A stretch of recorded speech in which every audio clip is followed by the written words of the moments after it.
Allez, fabuleux. Bonsoir Sacha. J'ai envie de t'appeler madame ce soir. Mais vas-y, je t'en prie, tous les jours. Bonsoir Antoine. Yeah. Ça va? La pêche? Bah ouais. Ok. Je crois qu'on a quelqu'un qui nous rejoint là. Enfin, peut-être qu'il a changé d'avis. Bonjour. Ah Non, je suis oui. là. Ah, bah, Hein mais Allô Où es-tu? Allô Oh Bonjour. Oh non! Comment ça va? Il a l'air tellement doux, ton pilou! Je suis un pilou.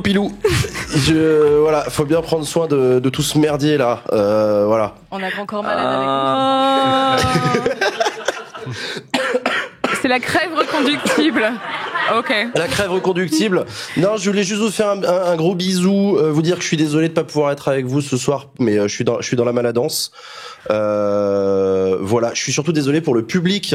Désolé les amis, j'aurais adoré vous voir ce soir et boire une bière avec vous, mais apparemment c'est mieux pour vous si on reste à distance ce soir. Donc voilà, des gros bisous. Merci à toi Léa d'avoir accepté de me remplacer au pied levé pour présenter Backseat. Bravo pour le before, c'était vachement bien. J'espère, merci.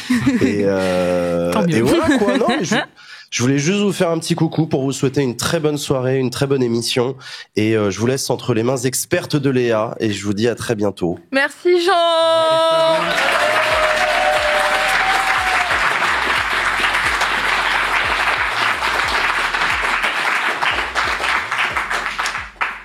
Oh bah c'était rapide. Bon bah sans transition, la réforme des retraites. Ok. Alors hop. La réforme des retraites, bon, on va parler quand même de ça un peu. Hein. Alors déjà, côté mobilisation, il y a eu une grosse manif quand même là, le mardi dernier. Apparemment 3,5 millions de manifestantes et de manifestants d'après les syndicats, 1,3 million quand même d'après le ministère de l'Intérieur. Et 12 selon Occurrence. Ouais, ils ont compté les gens dans la salle, c'est tout. Eh bah c'est pas mal. Qu'est-ce qu'on peut dire, c'est que finalement la manifestation, la mobilisation tient.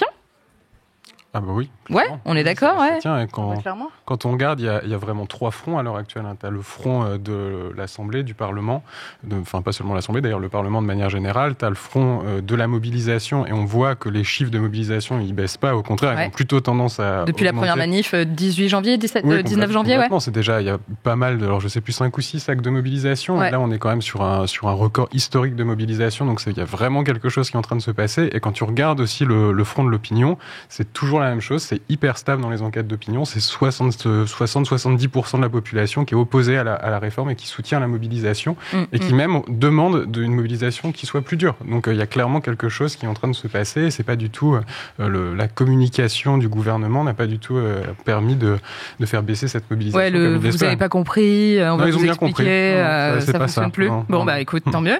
Dans un sens, affaire à suivre, mais du coup là les syndicats appellent à une nouvelle manifestation samedi prochain. Les syndicats de SNCF et RATP ont décidé d'annoncer une grève reconductible, contrairement à la crève reconductible de Jean Massier. Elle est bien Je celle-là. pense qu'ils ont dû aller chercher l'idée par là. Qu'est-ce qu'on peut dire? Est-ce qu'on peut dire que finalement la France n'a pas été suffisamment bloquée? Tu disais Antoine que vraisemblablement l'opinion publique serait favorable à ce que la France soit davantage bloquée. On nous avait promis qu'elle serait à l'arrêt le 7 mars. Sacha, t'en penses quoi? Moi, je dirais pas qu'elle n'a pas été suffisamment bloquée. Je dirais que la stratégie de blocage qui est voulue par certains syndicats, même Laurent Berger avait appelé à bloquer toute la France le 7 mars, voulu aussi par LFI notamment. J'ai l'impression que cette stratégie de blocage, elle prend pas. Alors, ça ne remet pas du tout en cause l'énormité des mobilisations. Ouais, évidemment, ça, c'est factuel. La mobilisation faiblit pas. Mais le fait est que le blocage, pour l'instant, j'ai pas vu de France à l'arrêt, quoi. J'ai pas vu de France à l'arrêt comme ça a pu être le cas en 95. J'ai pas vu de rideau blessé. Donc la question, c'est est-ce qu'il n'y a pas une forme de mobilisation autre qui permettrait au gouvernement d'entendre un peu ce qui se passe dans la rue, peut-être, et qui ne passerait pas par le blocage. Bah justement, pour revenir un peu sur les mobilisations, tu parlais des réactions politiques, tu parlais notamment de LFI. Jean-Luc Mélenchon a appelé à une dissolution de l'Assemblée nationale ou à un référendum. Antoine, ça t'inspire quoi, toi? Tu penses que stratégiquement, c'est pertinent de demander une dissolution tout de suite, là? Déjà, juste avant la stratégie, c'est sûr que sur le point de vue démocratique, il y a clairement quelque chose qui est en train de se passer. Parce que, alors peut-être que la France n'est pas à l'arrêt autant qu'en 95, mais néanmoins, on est sur une population qui rejette très massivement cette réforme, et surtout qui ne comprend pas contrairement à ce qui pouvait encore exister, je pense, il y a une dizaine d'années ou une vingtaine d'années, que avec une opposition aussi forte au sein de la population, une réforme puisse quand même passer. Et donc, il y a quelque chose qui se joue au niveau de la représentation nationale et au niveau du fait de donner le pouvoir à des élus de gérer un peu le destin collectif pendant 5 ans sans avoir de possibilité d'avoir une mainmise sur ce qui est en train de se passer. Parce que tu vois, on disait 70% des gens qui sont opposés à la réforme, mais on a exactement le même chiffre, 70% qui pensent que malgré tout, la réforme, elle va passer, elle va être appliquée. Donc, il y a une question démocratique qui se joue là très clairement. Est-ce qu'une dissolution, ce serait vraiment répondre au problème ? Déjà, l'Assemblée nationale, elle est davantage représentative des équilibres politiques du pays qu'en 2017. C'est vrai. Mais malgré tout, il y a quelque chose qui est en train de se jouer. Et c'est plus, finalement, dans d'autres mécanismes, dans une nouvelle forme de démocratie qu'il faudrait réfléchir à ça plutôt que d'aller vers la dissolution. Après que Jean-Luc Mélenchon, pardon, c'est pas mon pote. Jean-Luc. Demande la dissolution. Moi, j'avoue que ça m'étonne un peu parce que le rapport de force à l'Assemblée, il est clairement pas pour l'instant en faveur de LFI et de la NUPES, vu ce qui a été montré dans les débats sur la réforme des retraites pendant les deux semaines de débat là. Dans des sondages qui ont été réalisés, on a vu que Jean-Luc Mélenchon et LFI, c'était la 4e, voire la 5e force d'opposition à la réforme des retraites, derrière les syndicats, derrière le Rassemblement national. Je pense pas que ce soit une stratégie très win-win pour Jean-Luc Mélenchon de demander une dissolution pour le coup, surtout qu'il n'est pas Premier ministre, ne l'oublions pas. C'est peut-être pas très pertinent. Est-ce qu'une dissolution serait intéressante pour Macron ? On ne sait pas trop ce qui pourrait être intéressant pour Macron vu le bourbier dans lequel il est à l'heure actuelle. Mais ça, c'est compliqué à dire. Mais tu disais, ouais, effectivement, Mélenchon, la France insoumise, c'est pas eux qui bénéficient à première vue de ce qui est en train de se passer. Néanmoins, sur le moyen terme, si on reprend l'idée qu'il y a la question démocratique qui est un peu mise au centre quand même de l'attention, c'est quand même une thématique qui depuis 2012 est au centre du programme de la France insoumise. Donc, je suis pas non plus persuadé que sur le moyen terme, ce soit une séquence qui leur soit si défavorable que ça. Après, pour Macron lui-même, dissoudre dans les circonstances actuelles, je suis pas certain qu'il referait les mêmes scores que ce qu'il a fait, il y a encore quelques mois. Et quand tu regardes les élections partielles même, franchement, c'est pas si défavorable à la NUPES que ça, d'ailleurs. Les résultats, ils sont plutôt en faveur de la NUPES. On dit que ça va favoriser le Rassemblement national. Je suis pas non plus certain. T'as raison sur les élections partielles. Après, c'est difficile d'avoir une vue globale à partir d'élections partielles, parce que c'est toujours dans des contextes très particuliers, mais c'est vrai que c'est intéressant de le relever. Un élément aussi, moi, qui me semblait intéressant, c'est de voir que cette intersyndicale exceptionnelle, à laquelle personne ne s'attendait, finalement, tient. Là, ils ont adressé un courrier à Macron en disant « ce serait cool qu'on se voit, stop ». Il les a un peu laissés en vue et Elisabeth Borne a dit « non, mais vous avez qu'à envoyer un message à du stop ». C'est un peu ce qui s'est passé en réalité. C'est quand même ouf que ça tienne encore autant. Moi, je m'étais pas ma main coupée début janvier que ça allait tenir aussi longtemps. Laurent Berger, je sais pas ce qui lui arrive. J'avoue, il se radicalise. Il a pris des protes. Mais ce qui est intéressant, tu parles de front syndical, et c'est vrai, il y a un vrai front syndical, et ils arrivent à parler d'une seule voix. Il y a quelque chose que j'ai plutôt du mal à comprendre, par contre, c'est la façon dont ils essayent absolument de vouloir distinguer ce qui se passe en termes de mobilisation syndicale et ce qui se passe en termes de mobilisation à l'Assemblée nationale et par les partis politiques. Le fait de ne pas vouloir être récupéré par les partis politiques, ça les amène à plutôt opposer les deux formes de mobilisation. C'est Laurent Berger, encore la dernière fois sur France Inter, qui insistait sur le fait que c'est une mobilisation sociale, c'est pas une mobilisation politique, alors qu'intrinsèquement, le fait de faire grève, c'est quand même extrêmement politique. Alors, bien sûr. Donc c'est plutôt cette stratégie-là et le fait qu'il n'y ait pas de concordance entre l'opposition qu'on voit à l'Assemblée et l'opposition qu'on voit dans la rue, c'est plutôt ça qui m'étonne. Je suis totalement d'accord avec Antoine. Et en plus, on a vu les syndicats, et notamment Laurent Berger et Philippe Martinez, s'en prendre très frontalement à la stratégie de Jean-Luc, mon pote. On l'embrasse. De la stratégie de LFI à l'Assemblée nationale. Et je pense que justement, cette distinction, ça les sert pour le coup. Ouais, c'est clair. Autre sujet quand même, désolé, je coupe court assez rapidement parce qu'on n'a pas énormément de temps, mais ça semble quand même assez important d'en parler. Bon, ça vous a pas échappé, hier, journée internationale de la femme avec les roses, tout ça, et puis sinon il y avait un vrai truc sérieux qui se passait, c'est la journée internationale des droits des femmes. Et chaque 8 mars, désormais, c'est le moment de faire le bilan, calmement, j'espère que vous avez la ref, sur effectivement les reculs, parce qu'il y en a, et les avancées en matière de droits des femmes. Alors, en marge de la mobilisation encore assez record, on voit que les féministes se mobilisent dans toute la France, mais dans le monde entier, parce qu'il y a quand même un appel à la grève internationale féministe qui est assez chouette et assez intéressant, qui commence vraiment à prendre corps. En marge de ça, Emmanuel Macron a décidé de saluer la mémoire de Gisèle Halimi. Sacha, je te vois hocher de la tête, t'as pas l'air très convaincue. Non, je pense que, en fait, Gisèle Halimi, elle est décédée en 2020.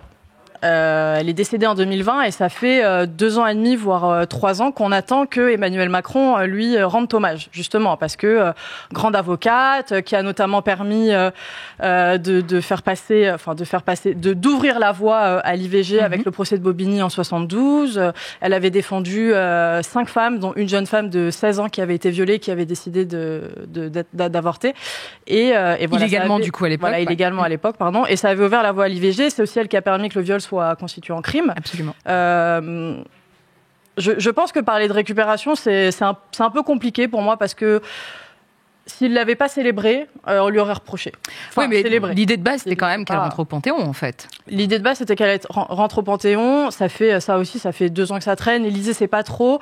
Des dernières informations que j'ai lues, en tout cas, c'est pas mort. Le dossier n'est pas mort, pour le coup. D'accord. Il y a Joséphine Baker qui est rentrée au Panthéon avant. Ils ont peut-être privilégié un dossier sur l'autre, je sais pas. Mais a priori, c'est pas mort, de ce que dit l'Élysée. Donc... Autre chose intéressante qui s'est passée hier, donc durant cette commémoration, Isabelle Macron, je sais pas qui c'est. C'est nouveau. C'est bon. Le double maléfique. Ah non, ça peut pas être ça. Donc, Emmanuel Macron, a dit qu'il voulait que finalement reprendre à son compte, c'est-à-dire que l'exécutif reprenne à son compte la question de la constitutionnalisation du droit à l'avortement précisément. Et on fait un petit point là technique. À la base, c'était une proposition de loi qui a été adoptée à l'Assemblée nationale et qui ensuite a été complètement réécrite au Sénat et qui devait, si on s'en tient à la procédure qui doit être adoptée normalement pour les propositions de loi constitutionnelles, être soumis à référendum. Là, le président de la République a décidé que ce sera un projet de loi, mais dans le cadre d'un projet de loi constitutionnel qui sera plus global sur la réforme des institutions, mais que finalement, ça lui permet en fait de passer par le Congrès et d'éviter la voie du référendum. Il a parlé de liberté des femmes à avorter. C'est-à-dire qu'il a repris finalement la rédaction du texte tel qu'issue des débats au Sénat qui pose un peu problème. Sacha, tu avais un petit point de vue là-dessus aussi. C'est vrai que les députés avaient voté cette constitutionnalisation, plus long mot de la langue française, il me semble. Non, je crois que c'est anticonstitutionnellement. Tu te souviens quand on était à l'école. Avec l'appellation droit. Et le droit, ça oblige l'État, en fait. Ça oblige l'État à s'engager à ce que les femmes aient un accès à l'IVG et qu'il leur soit garanti. Une obligation de moyens, ouais. Voilà. Au Sénat, l'intitulé avait été modifié par Philippe Basse, sénateur LR, qui lui a réécrit un peu. Président de la commission des lois, si je dis pas de conneries. Excellent. On fact-checkera. On a un service de fact-checking en direct. Oui. On fact-checker. Le chat, tiens, le chat, fais ça. Jean, si tu peux faire quelque chose, s'il te plaît. En plus, je suis sûre qu'il le connaît par cœur. Ancien président. Ah, ok. Voilà. Parfait. Merci, Jean. Merci, Jean. Donc en fait, le Sénat a suivi l'avis du Conseil constitutionnel qui lui parlait de liberté pour le coup, et c'est Philippe Basse qui l'a réécrit en suivant l'avis du Conseil constitutionnel, qui lui-même suivait la Déclaration des droits de l'homme et du citoyen, qui dit que la liberté consiste à faire tout ce qui ne nuit pas à autrui. Voilà. Donc en fait, l'idée c'est que ça oblige moins l'État, c'est que ça oblige moins l'État, et c'est un peu problématique. Mais les constitutionnalistes vous expliquent que dans les faits, ça ne changera a priori pas grand-chose. Oui, affaire à suivre. Je crois que les associations type Planning et compagnie sont pas tout à fait d'accord, parce qu'en fait, le problème de la formulation telle qu'elle est, elle a été adoptée au Sénat, c'est que la loi constitutionnelle renvoie au législateur.